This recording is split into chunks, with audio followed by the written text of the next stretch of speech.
அல்லது பூர்த்தி செய்யாமல் விட்டுவிட்டால், அந்த கணக்கீடு படிவத்தை திருப்ப கொடுக்காமல் விட்டுவிட்டால் அவர்களுடைய வாக்கு உரிமையை இழக்கும் அபாயம் இருக்கிறது என்பதை உணர்ந்த கழகத் தலைவர் அவர்கள் கழகத்தினுடைய BLA 2க்களை, அதாவது பாக நிலை முகவர்கள் எண் 2ஐ கழகம் தமிழ்நாட்டில் உள்ள அத்தனை வாக்குச்சாவடிகளுக்கும் BLA 2ஐ நியமித்திருக்கிறார்கள். அந்த BLA 2க்கள் பொதுமக்களுக்கு உதவி செய்யும் வகையாகவும் மற்றும் இளைஞர் அணி, தொழில்நுட்பத்துறை அணி, வழக்கறிஞர் அணி ஆகியோரையும் இந்த பொதுமக்களுக்கு அவருடைய வாக்குரிமையை நிலைநிறுத்துவதற்காக, பறிகொடுக்காமல் இருப்பதற்காக அத்துணை உதவிகளையும் செய்ய வேண்டும் என்று கட்டளையிட்டிருக்கிறார். தேர்தல் ஆணையம் ஒவ்வொரு BLA 2வும், அதாவது BLA 2 என்பவர் அங்கீகரிக்கப்பட்ட அரசியல் கட்சிகளால் தான், ரெகக்னைஸ்டு பொலிட்டிக்கல் பார்ட்டி அவர்கள்தான் BLA 2ஐ நியமிக்க முடியும். அப்படி நியமனம் செய்யப்பட்ட BLA 2க்களுடைய பட்டியலை தேர்தல் ஆணையத்துக்கு கொடுக்க வேண்டும். தேர்தல் ஆணையம் தன்னுடைய இணையதளத்தில் அவருடைய பெயர்களை வெளியிடும். அந்த BLA 2க்கள் மட்டும்தான் BLOக்களுடன், அதாவது தேர்தல் ஆணையம் நியமித்துள்ள பாகநிலை அலுவலர்களுடன் இணைந்து பணியாற்றக்கூடிய தகுதி பெற்றவர்கள். SIRஐ பொறுத்தவரை ஒரு நாளைக்கு ஒரு BLA 2, அங்கீகரிக்கப்பட்ட அரசியல் கட்சியுடைய BLA 2 50 கணக்கீட்டு படிவங்கள் வரை பூர்த்தி செய்து கொடுக்கலாம் என்று தேர்தல் ஆணையம் சொல்லியிருக்கிறது. இன்னைக்கு சொல்லலை, 27/10/2025 அந்த உத்தரவிலேயே சொல்லியிருக்கிறார்.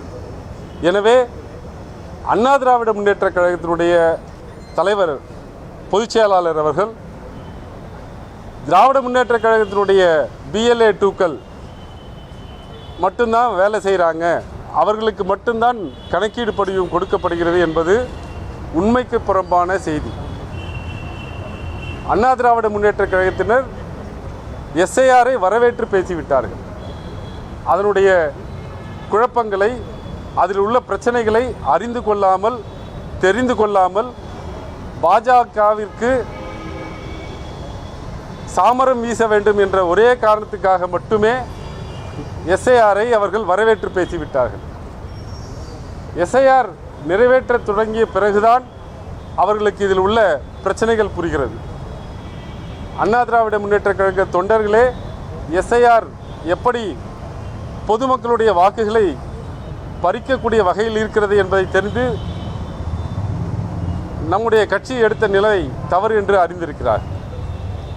அதை இப்போது சரி செய்ய முடியாமல் அங்கங்கே அண்ணா திராவிட முன்னேற்ற கழகத்தினுடைய தொண்டர்கள் அல்லது BLA 2க்கள் சில இடங்களில் இந்த வாக்காளர் கணக்கீட்டு படிவத்தை பூர்த்தி செய்ய துவங்கியிருக்கிறார்.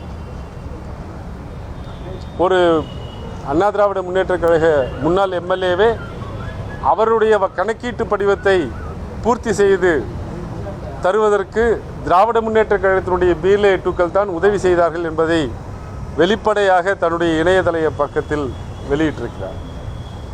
இந்த நிலையில் மாண்புமிகு ஒன்றிய நிதியமைச்சர் நிர்மலா சீதாராமன் அவர்கள் திராவிட முன்னேற்ற கழகம் ஏன் வாக்காளர் பட்டியல் சரி செய்ய வேண்டும் என்பதை இத்தனை நாட்களாக சொல்லவில்லை, இதுவரைக்கும் சொன்னதே இல்லை என்ற ஒரு கருத்தை பதிவிட்டிருக்கிறார்.